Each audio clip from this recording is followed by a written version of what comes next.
لە باسەکانی نەخۆشیەکانی دڵ دوو هەفتەی پێشوو باسی 5 خاڵمان کرد لەو خاڵانەی کە ئێمەوا پێ ئەکات کە باس لە نەخۆشیەکانی دڵ بکەین. ئەمڕۆ باسی خاڵی شەشەم ئەکەین، خاڵێکی تر لەو خاڵانەی کەوا ئەکات ئێمە سوور ئەکا لەسەر باسکردن لەسەر نەخۆشیەکانی دڵ، ئەوەیە کە خوا جەلە جەلالۆ مەکانەتێکی تایبەتی بەدڵ داوە. تەنانەت بەڕێزانم لە لای ئەهلی حەق کە ئەهلی سونە و جەماعەیە، ئەوانەی کە ئیسلامە ڕاستەقینەکەیان گرتووە، هەڵگرانی ئەو ڕێگا ڕاستەیە چۆن پێناسەی ئیمانەکەن، لە لای ئەوان ئیمان چییە؟ خۆشەویستەکانم، طبعاً لە لای غەیری ئەهلی حەق ئیمان هەر یەکێ بە شێوەیەک پێناسەی کردووە. کۆمەڵێ لە خەڵک کە مسلمانانیش بڕێکیان لەو کۆمەڵەن هەنێکیان وتویانە ئیمان بەس ئەوەیە تۆ لە ناو دڵۆ باوەڕت بەخوا بێ و تەواو. ئیمان ئەوەیە لە ناو دڵۆ باوەڕت بەخوا بێ. طبعاً ئەم پێناسەیە زۆر پێچەوانەی حەقە. بۆچی؟ چونکە شەیتانیش لە ناو دڵۆ ئیمانی کەوابوو بە پێی قسەی ئەمان شەیتان ئیماندارە. دیارە ئەم پێناسەیە کە پێچەوانەی حەقە، چونکە شەیتان ئێمە ئەزانین خوای گەورە لە ڕەحمەتی خۆی دەری کردووە و مەسیری شەیتانیش جەهەنەمە بە ئەبەدی بە هەتاهەتایی. کۆمەڵێکی تر ئەڵێن ئیمان ئەوەیە بەس وەدەم بڵێ لا ئیلاهە ئیلا الله. جا ئەگەر ئاوا بێ بە پێی قسەی ئەمان بێ ئیمان بەس بەدەم بڵێ لا ئیلاهە ئیلا الله، ئەگەر وا بێ منافقەکانیش ئیماندارن. ئەو منافقانەی کە بەدەم ئەیانوت لا ئیلاهە ئیلا الله لە زمانی پێغەمبەر صلی الله علیه وسلم،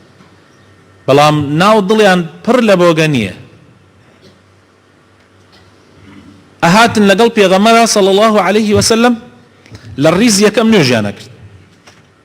تەنانەت منافەسەی ئەبوو بەکر و عومەریانیشە کرد، منافەسەی عوثمان و عەلیشیانە کرد. بەس ئایا ئەوانە ئیماندارن؟ بە پێی پێناسە ئەو پێناسە لارە بێ کە پێشووتر هەبووە و پاشان لەناو ئومەتی ئیسلامیش کۆمەڵێک ئەو بۆچوونیان هەیە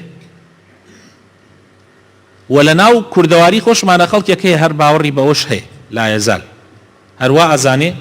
یعنی لەناو کوردەواری خۆشمان ئەلەم کۆمەڵانە هەیە، کۆمەڵێکیان هەر ئەڵێن دڵ حەساوە، دڵ خراپە ئەکا، هەرچی خراپەی دنیا هەیە ئەیکا، کاتێک قسەی لەگەڵاکەی ئەڵێ هەر دڵ حەساوە. ئەوە ئەو بۆچوونەی هێوابە لەوە باسمان کرد. کۆمەڵێکی تر ئەلەم شێوازەش هەیە کە ئەڵێ بەس وتنە بە زمان، کاتێک ئەڵێی فڵانە کەس کردارەکانی پێچەوانەی ئیسلامە، گاڵتە بە قورئانەکە، گاڵتە بە خواکە، گاڵتە بە پێغەمبەرەکە، ئەوەی نەشێت ئەیڵێ و ئەیکا، ئەڵێ ئەوە نییە وتێتی لا ئیلاهە ئیلا الله. کەوابوو ئەم پێناسەش پێناسەیەکی زۆر هەڵەیە، چونکە ئەگەر بەم پێناسەیە بێ منافق و خراپەکارەکان هەمووی بەرێکەون. پێناسەیەکی تر هەیە بۆ ئیمان، کۆمەڵێک گوتویانە ئیمان ئەوەیە لە دڵ و باوەڕت هەبێ بە زمانیش بیڵی، لە دڵ و باوەڕت هەبێ بە زمانیش بیڵی. ئەمەش کۆمەڵێک وایان وتووە، ئەمەش پێناسەیەکی غەڵەتە، چونکە ئێمە ئەگەر بڕۆین ئاەتەکانی قورئان تەماشا بکەین، هەموو ئاەتەکانی قورئان دەگمەن نایبینیت یەک ئاەت نییە باس ئیمان بکە عەمەلی لەگەڵا باس نەکە، کردەوەی لەگەڵا باس نەکە. يعني بۆ نمونە خوای تعالی فەرمێ والعصر إن الإنسان لفي خسر إلا الذين آمنوا وعملوا الصالحات. يعني تەنها ئەوە حەساو نییە تو بڵێ لە دڵۆ من ئیماندارم و بەدەمی شوتمە لا ئیلاهە ئیلا الله، ئەی کردەوە، ئەی نوێژ، ئەی ڕۆژوو، ئەی زەکات، ئەی حەج، ئەی دوورکردنەوە لە خراپە، ئەیکردنی ئەوامرەکان فەرزەکان سنەتەکان کەوابوو ئەم پێناسەیەش غەڵەتە ئەو پێناسەیە کە ئەهلی حەق بە ڕاستیان زانیەوە ئەمەیە کە ئێستا عەرزتان یەکەم ئەڵێن بە عەرەبیەکەی اعتقاد بالجنان وتصديق باللسان وعمل بالأركان فرميانا إيمان اعتقاد يعني بيرباور بدل وتنا بزمان اعترافي في بكي وكرد عمل كردني شب بأركان كاني لاشا وعمل بالأركان أما حقا كوابو إيما بۆیە ئەڵێن دڵ زۆر مهمە و زۆر جەختی لەسەرەکەین و زۆر باسی نەخۆشیەکانی دڵەکەین لەبەرەوەی دڵ خۆشەویستەکانم عەمەلی هەیە ئیقراراتی هەیە بۆ نمونە ترس ئەگەر ئینسان لە غەیری خوا بترسێ بۆ عەقیدەی زۆر خەتەرە ئەگەر ئینسان هیوا و ئومێدی بە غەیری خوا بێ بۆ عەقیدەی زۆر خەتەرە ئەگەر ئینسان خۆشەویستیەکەی بەو شێوازە نەبێ کە لە ناو دڵیا هەیە کە خوا وتوێتی خۆشەویستی مەسئلەیەکی زۆر گەورەیە عیبادەتێکی زۆر گەورەیە یعنی ئەگەر بڕۆی تەماشای سوورەتی تەوبە بکەی خوای تەعالا یعنی ئیمانداران ئەخاتە بەراوردێکی زۆر خەتەرەوە زۆر کەس لێی بێ ئاگایە خوای تەعالا بە ئیمانداران ئەفەرمێ ئایا ئێوە باوکتان براتان کوڕتان باوکتان کوڕتان براتان عەشیرەتتان بنەماڵەتان پارە و پولتان تجارەتتان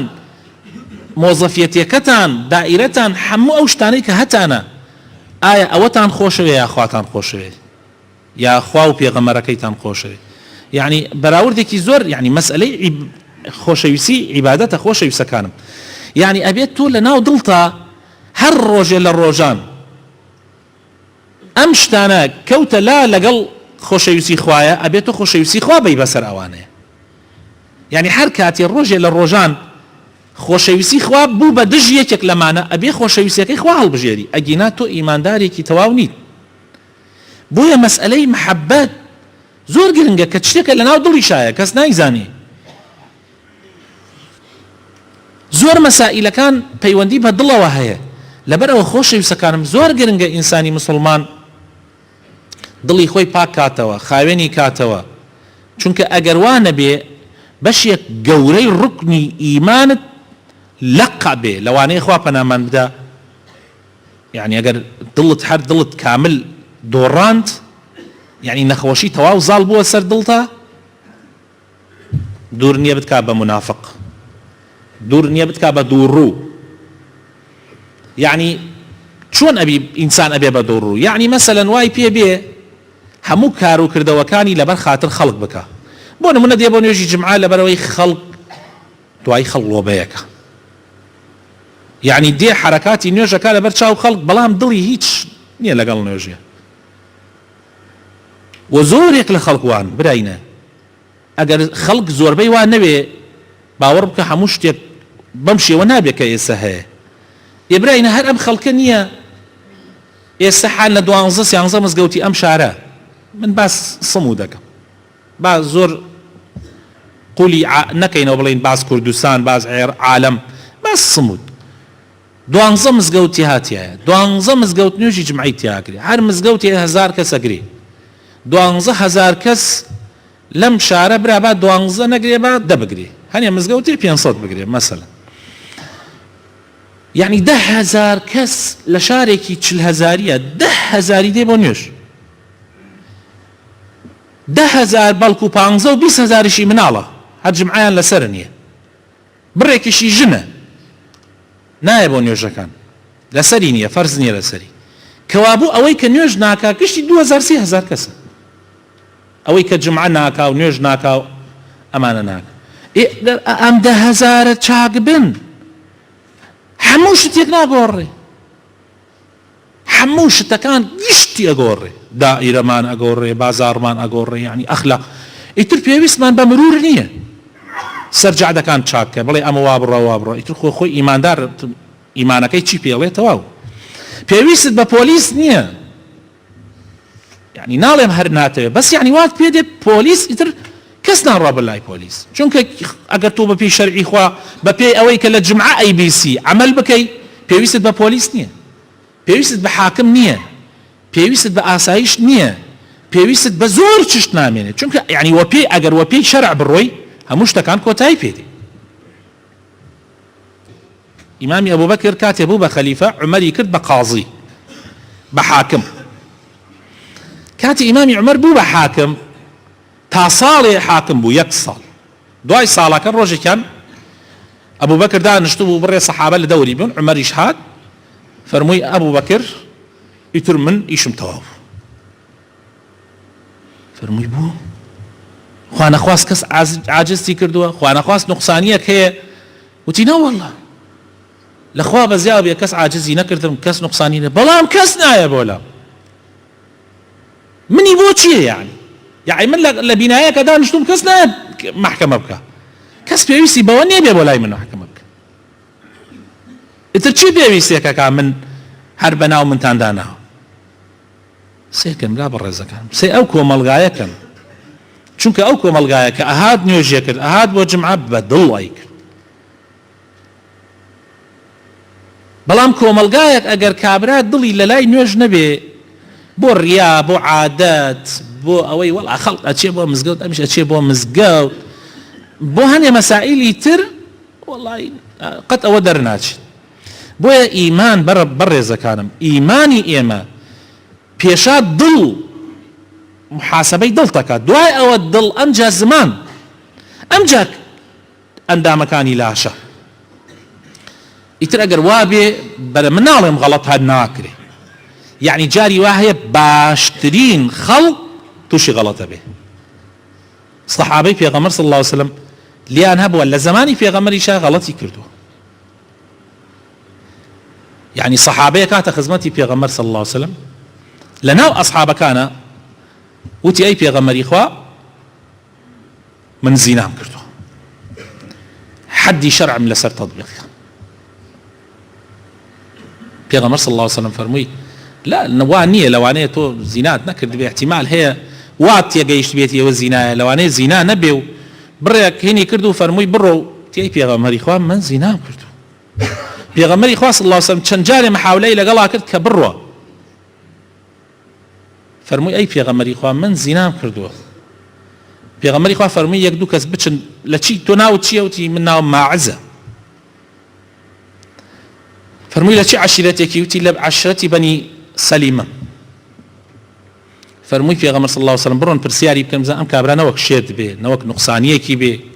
نەوەک کابرا لە گیانی خۆی بێزار بێ هاتووی ئەم قسە بکا بۆ ئەوەی عقوبە بدرێ و نەجاتی بێ ڕۆیشتنە لای عەشرەتەکەی پرسیاریان کرد وتیان فڵانە کەس شۆن زەلامێکە وتیان یەکێکە لە پیاو چاکەکان من إنه من خيارنا لا حول ولا قوة إلا بالله جاري وايا بياو چاكيش غلطك من نارم غلط ناكري بلام كما أو غلطانا كم رؤداء أجر بيتو إنسان مقيد بمراقبة إخوة ضلي هزد بتشاو ديري إخوة بك كم جار غافل بيه مگر أجر غافل يجبيه كسر توبة أكا وأجريته بلا إخوة تعالى وتشي واي بيكت ما عزبه خوي داوا بك حقي خوي لسر تطبيق بك إيمانك أي خوي يعني لزور إيمان داريا أيكا أجينا خلق هزارها خلق خرافة أكاو نجش أكاو كسش يعني أصلا برسناكات أصلا حر خوي ليجي لك أما مسألة كان يعني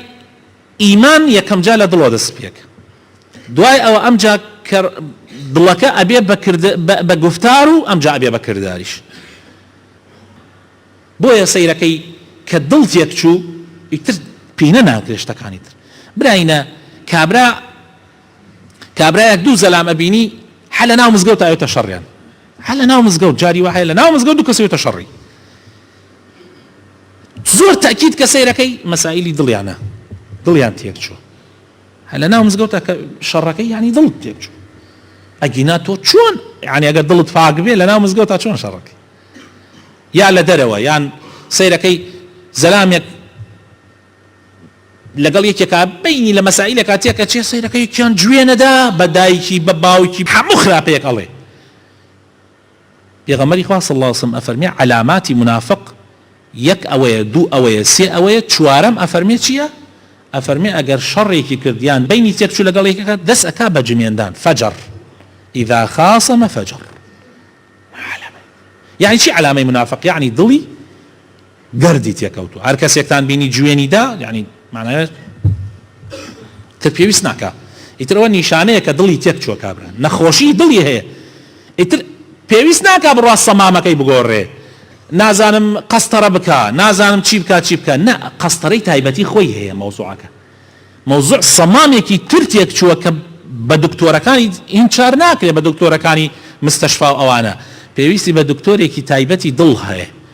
کە مامۆسایەکی زانای لە خواترسی ئیمانداری ئەڕواتە لای ئەڵێ من دڵم تێک چووە من ئەمڕۆ جمێنێکمدا یەک سەحابە ناوی بیلال بوو زۆر خزمەتی پێغەمبەری خوایە کرد صلی الله علیه وسلم لە سابقینی ئەوەلین بوو بەڵام عەبد بوو قوڵ بوو وڕەش پێستیش بوو یعنی پێستی ڕەش بوو ولا ناو مجتمع و کۆمەڵگای خۆمانە عادەت وایە کەسێک يعني ڕەش پێست بێ و قوڵ بێ و ئەمانە تۆزیەکینی کەمە ئەم سەحابەیە یەکێک بوو لە ئەوائیل ئێمە پێی ئەڵێن سەیدنا بیلال بانگدەری پێغەمبەر صلی الله علیه وسلم یەکێک لە گەورەترین سەحابەکانی پێغەمبەری ئەبوو ذەڕی غیفاریش یەکێکە لە گەورەترین سەحابەکان هەتا خۆی ئەڵێ چوارەم کەس بوومە ئیمانم هێناوە بەڵام خۆی چوارەم نەبووە ئەو وا تێگەیشتۆ چوارەمە یعنی لە ئەوەلەکان بووە ئەم سەحابە بەڕێزە ڕۆژێکیان لە مەدینە یعنی چەند ساڵ تێپەڕی کردووە بەسەر ئیسلامە لە مەدینە ڕۆژێکیان نازانم لە معاملەیەکە لە چی شتێکە بەینیان تێکەچی لەگەڵ بیلال بەینیان تێکەچێ بەشەر من و تو لەسەر معاملەیە بینمان تێکەچێ لەسەر شتێک جاری وایە باوک و کوڕ بینی تێکە براو برا بینی تێکەچێ جاری وایە هەیە خوشک و برا بینی تێکەچێ ئەوێ ئەو شتانە ڕووەدا لە مرۆڤە کە بینیان تێک چوو یەکسەر ئەم وتی هەی کوڕی ژنە ڕەش پێستەکە یعنی قسەیەکی ناخۆشی کرد بیلالی یەکسەر بێدەنگ بوو ڕۆیش بەلای پێغەمبەری خوا صلی الله علیه وسلم وتی پێغەمبەری خوا ئەبوو ذەڕ وای پێم وتووە پێغەمبەری خوا صلی الله علیه وسلم ئەبوو ذەڕی بانگ کرد فەرمووی ئەبوو ذەڕ تۆ وات بە بیلال وتی بەڵێ فەرمووی ئەبوو ذەڕ هێشتا نەفامی و جاهیلیەت لەناو دڵتان ماوە هێشتا نەفامی و جاهیلیەت لەناو دڵتان ماوە ئەبوو ذەڕ دەستی کرد بە گریان يعني من هێشتا جاهیلیەت لەناو ئێمە هەزار لەو قسانەمان بۆ بکرێت کەس دەست ناکا بە گریان کەس خەفەرجیشی وە ناخوا چونکە ئێمە نەخۆشی دڵمان هەیە دڵمان نەخۆشە بەڵام ئەو ئەزانێ یعنی جاهیلیەت لەناو دڵتان ماوە یعنی چی بۆیە دەسەکا بە گریان ئەگرێ ئەڕوا دەستی بیلال ماچەکە ئەڕمێتە مل پێیە ئەڵێ بیلال تو ئەو خۆیە گردن مازاکە یەکێکە لە ڕئیس عەشرەتەکانی بنەماڵەکەی خۆی بەڵام ئەڕوا ئەڕمێتە مل بیلال ئەڵێ تو ئەو خۆیە گردن مازاکە من کردم تۆ نەیکەی والله ئەڕمێتە مل پێیە بیلال ئەڵێ براکەم گردنتە ئازابێ ئاوا ئەسحاب پێغەمبەر ئاوا ئەسحابەکانی پەروەردە کرد ئەسحابە ئاوا بوون بۆ دڵیان خەمیانە خوارد بەڵام ئایا ئێمە وای ئێمە چەندێک واین ئەوە زۆر پێویستە بەڕێزان داواکارم خۆی گەورەی ئیسلاحمان بکە یا ڕەبی هیدایەتمان دەی یا ڕەبی نوری ئیمان بخێتە دڵەکانمانەوە یا ڕەبی خوایە دڵەکانمان ئاوادان کەیتەوە بە ئیمان یا ڕەبی دڵەکانمان ئاوادان کەیتەوە بە ئیمان یا ڕەبی خوایە دڵەکانمان ئاوادان کەیتەوە بە ئیمان یا ڕەبی خوایە گفتارەکانمان چاک بکەی قسەی باش بخەیتە سەر زمانمان یا ڕەبی خوایە کردەوەکانمان چاک بکەی یا ڕەبی خوایە دوورمان خەیتەوە لە کردەوەی خراپ یا ڕەبی ئیسلاحی حاڵمان بکەی یا ڕەبی بۆ خاتر ناوە جوانەکانی خۆت بۆ خاتر ئیسمی عەظەمی خۆت خوایە ئەم دەم چاوانە لە ئاگری جەهەنەم بپارێزە یا ڕەبی خوایە وڵاتمان بپارێزە خوایە بۆ خاتر ناوە جوانەکانی خۆت بەرەکەتی خۆت بڕژێنە بەسەر ئەم وڵاتە تەرەقی بە دینی ئیسلام بدە هیدایەتی گەنجەکانمان بدە ڕەحم بە دایک و باوک و براو خوشکانمان بکە یا ڕەبی خوایە بۆ خاتر ناوە جوانەکانی خۆت بۆ خاتر ئیسمی عەظەمی خۆت یا ڕەب العالەمین کار بەدەستانمان ساڵح بکەی یا ڕەبی ئەوەی چاکە بیخەیتە مێشکیانەوە ئەوەی خراپە یا ڕەبی خوایە لە مێشکیان دەریکەی یا ڕەبی وایان پێ بکەی ببن بە خزمەتکارێکی باشی ملەتەکەی خۆیان ئامین ئامین